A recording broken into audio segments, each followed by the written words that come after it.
በስመ አብ ወወልድ ወመንፈስ ቅዱስ አሐዱ አምላክ ኦ አምላከ ቅዱሳን ንሴብሐከ ኦ ወላዲተ አምላክ እምነ ኪዳነ ምሕረት አቁራሪተ መዓት ንሴብሐኪ ኦ መስቀለ መድኅን ንሴብሐከ ቅዱሳን በበክብርክሙ በበማዕርግክሙ በበህቢያቲክሙ ንሴብሐክሙ ለዓለመ ዓለም። እግዚአብሔር አምላክ ስሙ የተመሰገነ ይሁን። ይህንን የተቀደሰ ዕለት በዓይናችን እንድንመለከት በልቡናችንም እንድንደሰትበት ራሳችንን ተመልክተን ሳይገባን በተመረጥንበት በዚህች ዕለት ልባችንን እንድናሳርፍ የረዳን የቅዱሳን አምላክ እግዚአብሔር ስሙ የተመሰገነ ይሁን። ዛሬ እመብርሃን ወላዲተ አምላክ ጽንሰቷን የምናስብበት ታላቅ በዓል ነው። እመብርሃን ወላዲተ አምላክ ጽንሰቷን ስናስብ ተጎድቶ በሲኦል ለተቀመጠው ለአዳም ምን ማለት እንደሆነ መረዳት ይጠበቅብናል። አዳም ተስፋ እንዳይቆርጥ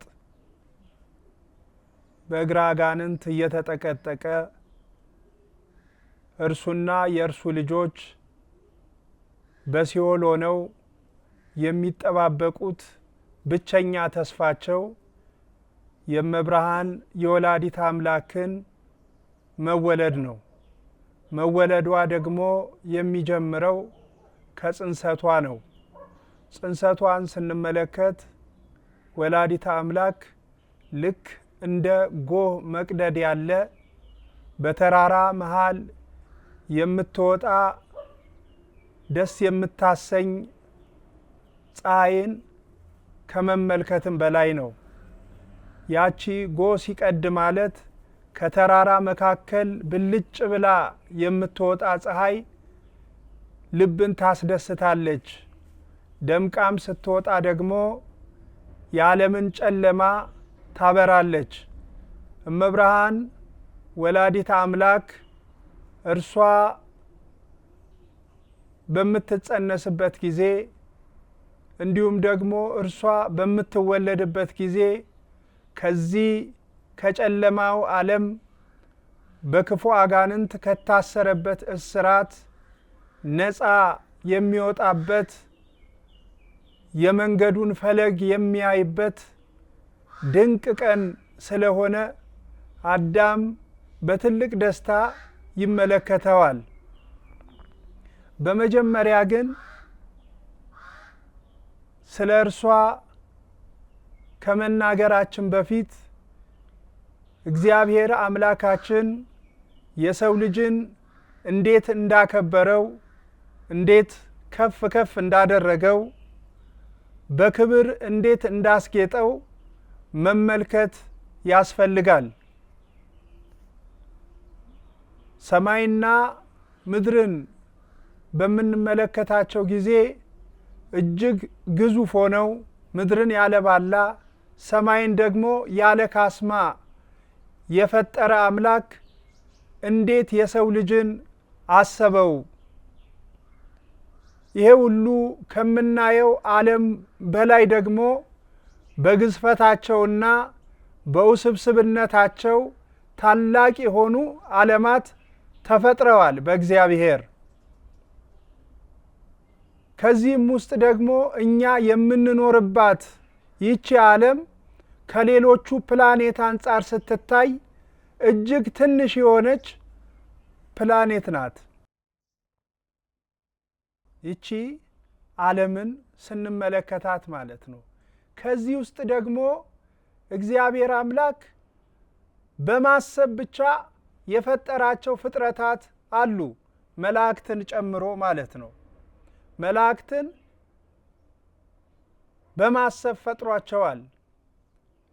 እንዲሁም ደግሞ በነቢብ በመናገር ደግሞ የፈጠራቸው ፍጥረታት አሉ። እግዚአብሔር ይሁን ሲላቸው የሆኑ ማለት ነው። የሰው ልጅን ግን እግዚአብሔር ሊፈጥረው ሲያስብ በቅዱሳን እጆቹ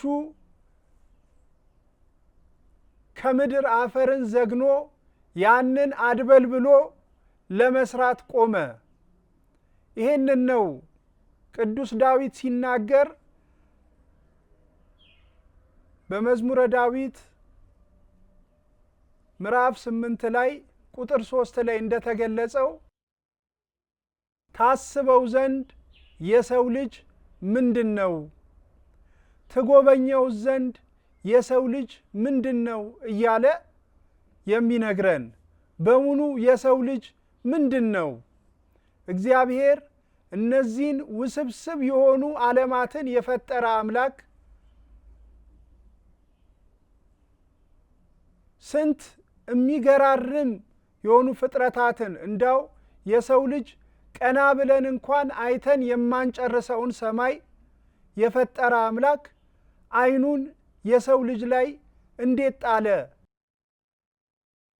የሰው ልጅ ላይ እንዴት በዚህ ሁሉ ክብር ሊመለከተው ፈለገ እንላለን። ይህንንም ቅዱስ ባስልዮስ ሲናገር እግዚአብሔር ይላል ሰውን ከምድር አፈር አበጀው ከሚለው ቃል ውስጥ የሰው ልጅ ኢምንት መሆኑን የተፈጠረበትን ነገር ደግሞ ስናይ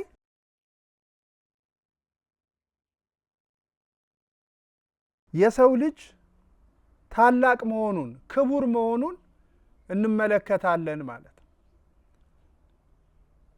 የሰው ልጅን በዚህ አይነት መልኩ በቅዱሳን እጆቹ አድበልብሎ በቅዱሳን እጆቹ ሰርቶ ከፈጠረው በኋላ በገነት መካከል አስቀመጠው። ተመልከቱ፣ የሰው ልጅ ከፍጥረታት ሁሉ ማለት ነው ከፍጥረታት ሁሉ አልቆና አግዝፎ ፈጥሮታል። ሲፈጥረውም ደግሞ በቅዱሳን እጆቹ ፈጥሮታል፣ አድበልብሎ ፈጥሮታል። እርሱ በፈጠራቸው ፍጥረት መላእክትን ያዛቸዋል። ነገር ግን ያንን አላደረገም።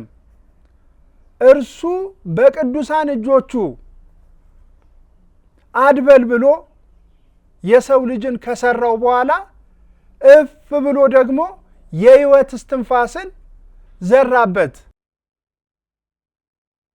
በእውነት የሚያስደንቅ ነው። በገነት መካከል አዳም ሲኖር ለፍጥረታት ሁሉ አዳም እንደ ምንድን ነው? እንደ ዘውዳቸው ነው ማለት ነው። እንደ ዘውዳቸው ነው። ዘውድ ማለት ሽልማት ከራስ ከፍ ብሎ የሚደረግ እጅግ ግርማ ሞገስን የሚያላብስ ማለት ነው። አዳም ለፍጥረታት ሁሉ እንደ ምንድን ነው ማለት ነው? እንደ ዘውዳቸው ነው ማለት ነው። እንደዚህ አልቆና ከፍ አድርጎ የሰው ልጅን ምን አደረገው? እግዚአብሔር አምላካችን ፈጠረው። ይህንን ከፈጠረው በኋላ ታዲያ በገነት መካከል እግዚአብሔርን እያመሰገነ እግዚአብሔርን ስሙን እየጠራ እንዲኖር ተፈቀደለት። ከዚህም ሌላ ደግሞ ሕግ ተሰጠው። ሕጉም ምንድን ነበረ? ይህቺን ዕፀ በለስ እንዳትነካት፣ ይህቺን ዕፀ በለስ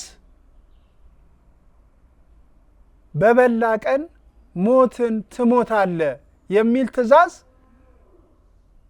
አስቀመጠለት።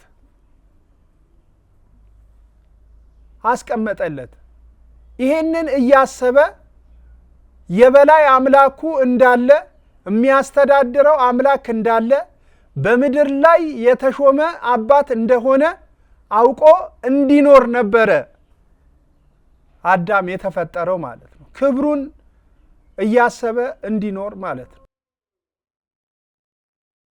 ነገር ግን ይሄንን ክብር የጠበቀው ለጥቂት ዓመታት ብቻ ነበር። እግዚአብሔርን ለማሰብ ያደረገለትን ድንቅ ድንቅ ነገሮችን ማሰብ ለአዳም በቂው ነበር። ነገር ግን የክፉ ነገር ወዳጅ የሆነው የሐሰት አባት የሆነው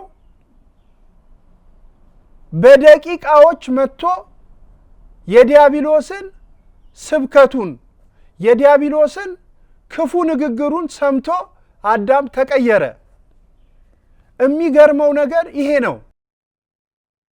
ምክንያቱም እግዚአብሔር ፍጥረታትን ሁሉ በዚህ አይነት ሁኔታ በቃሉ የፈጠረ ሲያስባቸው የሆኑ ፍጥረታት ሁሉ እያሉ ማለት ነው። በግዝፈታቸውና በመምጣትም እርሱን የሚቀድሙት እያሉ ቀና ብሎ እንኳን ሲመለከት ሰማይን አይኑ ተወርውሮ መድረስ እንኳን እስኪሳነው ድረስ የሚችል ፍጥረታትን በማሰብ የፈጠረ አምላክ በቅዱሳን እጆቹ አድበልብሎ የሰራው አዳምን ምንኛ ክቡር አድርጎ እንደሰራው ማሰብ ተሳነው። ወዲያውኑ በምክረ ከይሲ ተታለለ። በምክረ ሰይጣን የእግዚአብሔርን ፍቅር አባትነቱን ቀየረ። ድንቁ ነገር ይሄ ነው። ከሁለታቸው አንዳቸው እንኳን ይሄን አስተውለው ወደ ሕይወት መመለስ ይችሉ ነበር። የመከራቸው ዲያብሎስ እሱ እነሱን ከሚመክራቸው ራሱ በልቶ አምላክ በሆነ ነበር ቢያስተውሉት ማለት ነው። ከሚመክራቸው እርሱ አይበላም ነበር እንዴ? ይሄንን ነገር የሚያደርግለት ከሆነ ማለት ነው። ነገር ግን የሱን ምክር ሰምቶ የእግዚአብሔርን ሕግ አፈረሰ። የእግዚአብሔርን ሕግ ተወ እና የእግዚአብሔርን ሕግ ከተወ በኋላ ዕፀ በለሱን በልቶ በዛች በአጭር ደቂቃ ውስጥ ባደረጉት ብቻ የንግግር ሰንሰለት ፍጹም የሆነውን የእግዚአብሔርን ፍቅር ረስቶ ያቺን ዕፀ በለስ በላት። ያን ዕፀ በለስ ከበላ በኋላ ሞትን ሞቶ ተመልከቱ። ሞትን ሞቶ መሞት ማለት በተፈጠርንበት ከአራቱ ባህሪያት ስጋ የተፈጠረ ሰው ሞት እንደ ባህሪው የተሰጠው ነው። እንደ ባህሪው የሰው ልጅ የሚሞት ስጋ ነው ያለን። እየታደስን እንኖራለን እንጂ ሞተ ግን ስንል አዳምን ምን ማለታችን ነው? ከእግዚአብሔር ተለየ ማለት ነው። ከእግዚአብሔር መለየት ስጋዊ ሞት እንደመሞት አይደለም። ስጋዊ ሞት እንደመሞት አይደለም። የሞት ሞት መሞት ነውና ማለት እና ይሄንን አድርጎ አዳም እጅግ ባዘንና በትካዜ ውስጥ ሆኖ ልቡ ፍጹም ባደረገው ነገር በጸጸት እየነደደ ጸጸት እያቃጠለው እግዚአብሔር እንዲምረው ያስብ ነበር። የሚምረው ምን በማድረግ ነው?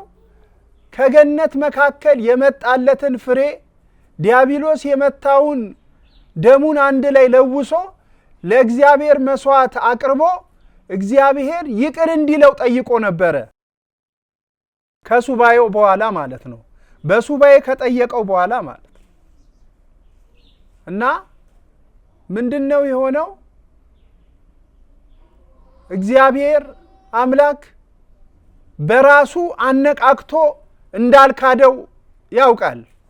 በራሱ ተነሳሽነት እግዚአብሔርን ልካድ ብሎ አልካደም። ዲያብሎስ እግዚአብሔርን ቢክደው ግን በራሱ ተነሳስቶ ሐሰትንና ውሸትን ለራሱ ፈጥሮ ነው የካደው። ለራሱ ፈጥሮ ነው የካደው። የውሸት አባት የሚባለው ለሱ ነው። ውሸትን ሐሰትን የፈጠራት እርሱ ስለሆነ ማለት። አዳም ግን አምላኩን ሲክድ ወይንም አታድርግ የተባለውን ነገር ሲያደርግ እንዴት ነበር ያደረገው? በምክረ ከይሲ ተታሎ ነው። በምክረ ከይሲ ተታሎ ነው ማለት ነው። ይህንን የሚያውቅ እግዚአብሔር ለአዳም አዘነለት።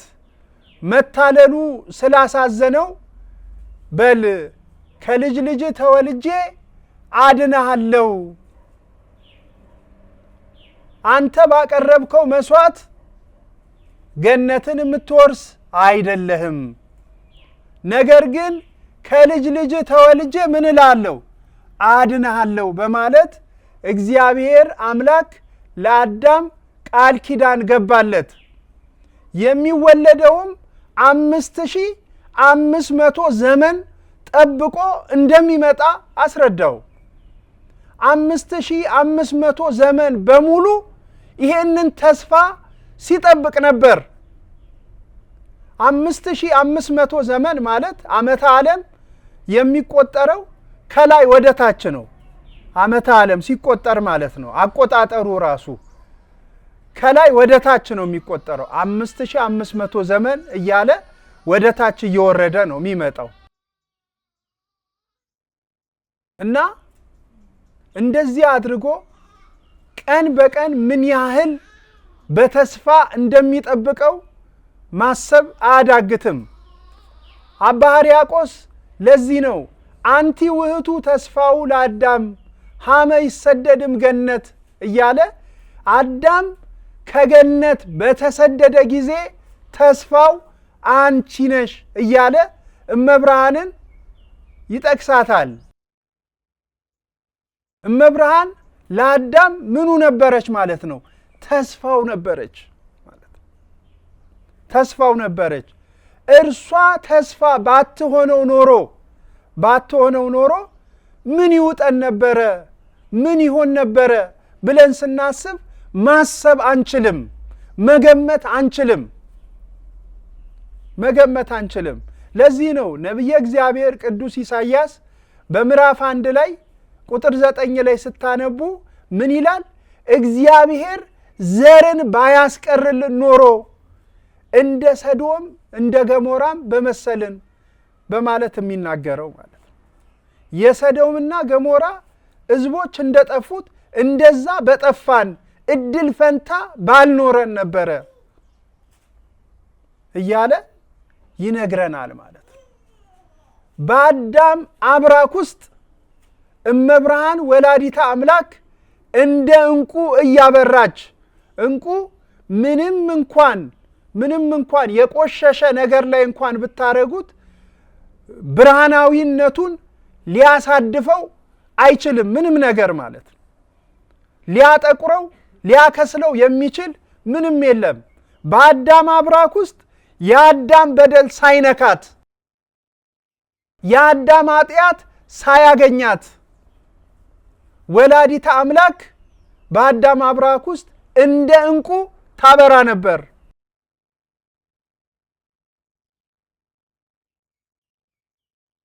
እና አዳም ይህንን ሁሉ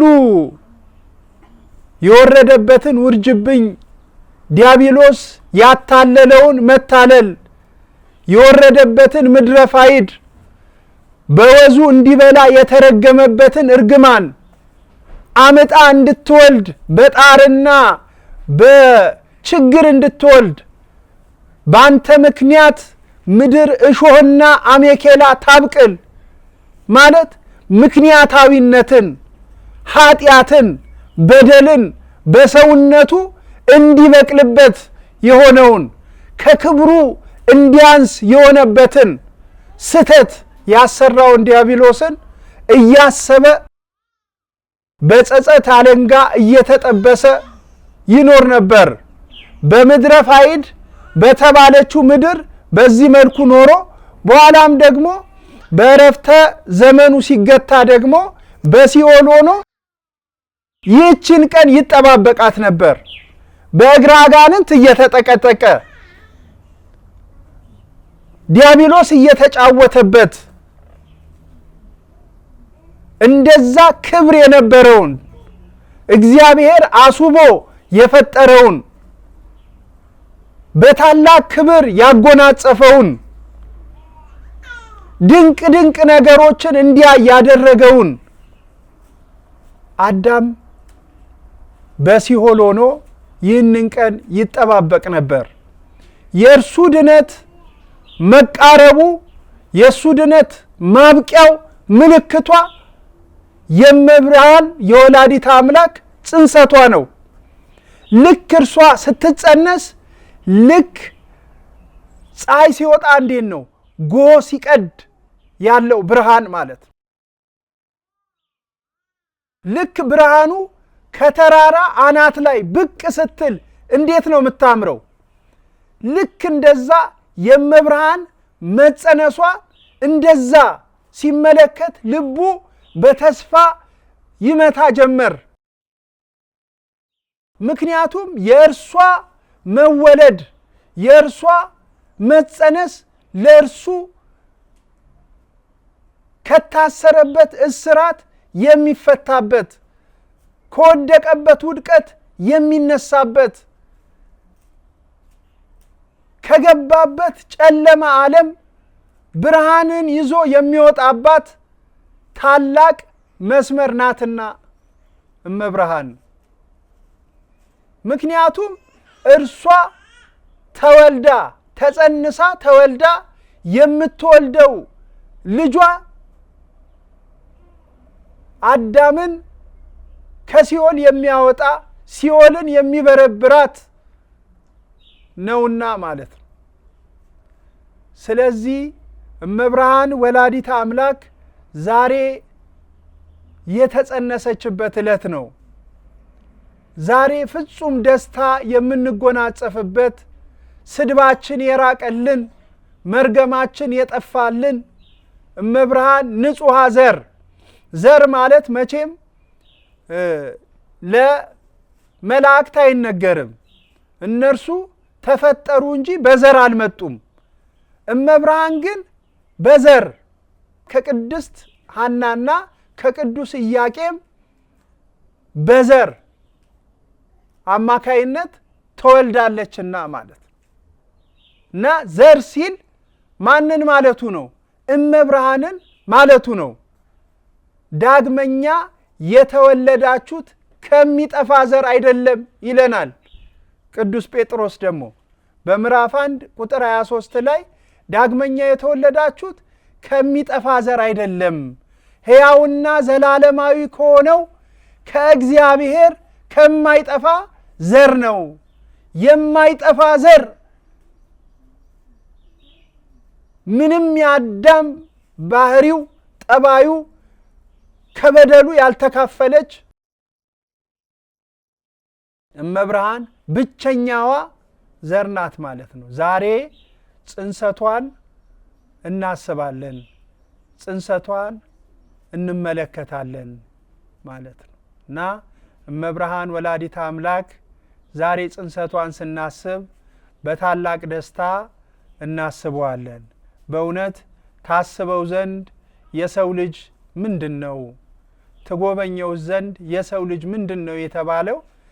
በክብር የተፈጠረው የሰው ልጅ ራሱን አጥቶ ራሱን ፍጹም በሆነ በዚህ ክብር የተፈጠረ የሰው ልጅ ራሱን ካጣ በኋላ ዳግመኛ ወደ መስመር የገባበት ዳግመኛ ወደ አጣት ገነት የተመለሰበት መስመር እመብርሃን ወላዲተ አምላክ ናት ማለት ነው። ዛሬ እርሷ የተጸነሰችበት ነው። እመብርሃን እርሷን ስለሰጠን መድኃኔ ዓለም ፈጣሪያችን እርሷን ለኛ ስለሰጠን ክብር ምስጋና ለእርሱ ይሁንልን። የሰማነውን በእዝነ ልቦናችን ያሳድርልን። ይቆየን። ይምሃረነ ወይሳለነ በርትዕት ተዋሕዶ ሃይማኖት ያጽናነ ለይኩን